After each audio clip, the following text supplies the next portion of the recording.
उन दिनों समय की गति मंद थी, प्रकाश मिलता था झरोखों से, खिड़कियां बंद थी, अनिश्चित इंतजार विवशता थी। 180 नंबर के दूरभाष से तार से पहले मिलते थे पत्र पखवारों में, और मात्र सरकार की वाणी ही सुन पड़ती थी आकाश से। दैनिक जीवन में श्वेत से भींगते थे क्रीड़ा में बाल वृंद भी। उन दिनों कुछ विचित्र था लोगों का व्यवहार भी। माता को अम्मा, पिता को बाबू, अग्रज को भैया कहते हुए मन में रखते थे आदर भी प्यार भी। परिधान में शालीनता, प्रतिष्ठा में कुलीनता का अपना ही स्थान था। साधु संत प्रायः दिख जाते थे, भक्ति भजन का स्वाभाविक सम्मान था।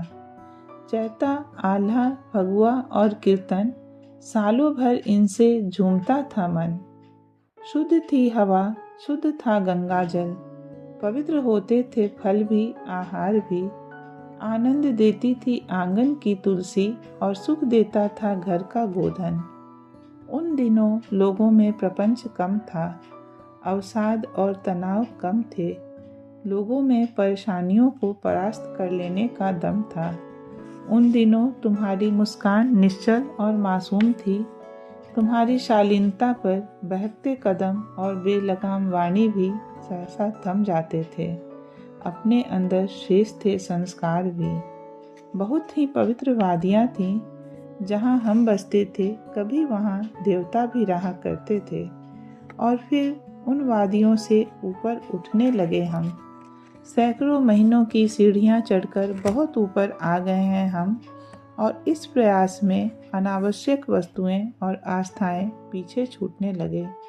सदियों में संग्रहित वस्तुओं में जिनका भार अधिक था, रिश्ते नाते, स्नेह निश्चलता, कला संस्कृति, भक्ति और आकुलता, पूर्वजों की सारी गठरियाँ अनायास छूटती चली गईं।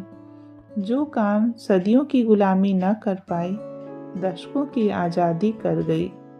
उनकी मुस्कान में अब भव्य शिष्टाचार होता है।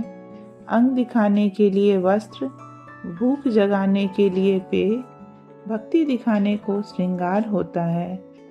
उपवास से पूर्व फलाहार की चिंता, और पूजा से अधिक प्रसाद की तैयारी। दान के अनुरूप पात्र का चयन, बहुत अनूठा व्यवहार होता है।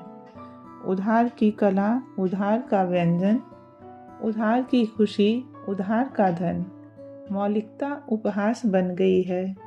ढोंग और प्रपंच ही अब तो अपनी प्रतिष्ठा का आधार होता है। 5 दशक पूर्व पुण्यशलीला गंगा पर गर्व था हमें। 2 दशक पूर्व गंगा के प्रदूषण से दुखी हुए हम। आज यथार्थ गंगा लुप्त होने के कगार पर है। उन दिनों लोगों का रुदन दुखद गीत सा लगता था। आज गीत भी रुदन का आभास देते हैं। हमें फिर ढूंढ कर लाना होगा वादियों से चंद गठरियों को, जो शालीनता, ज्ञान, भक्ति, श्रद्धा और विश्वास देते हैं।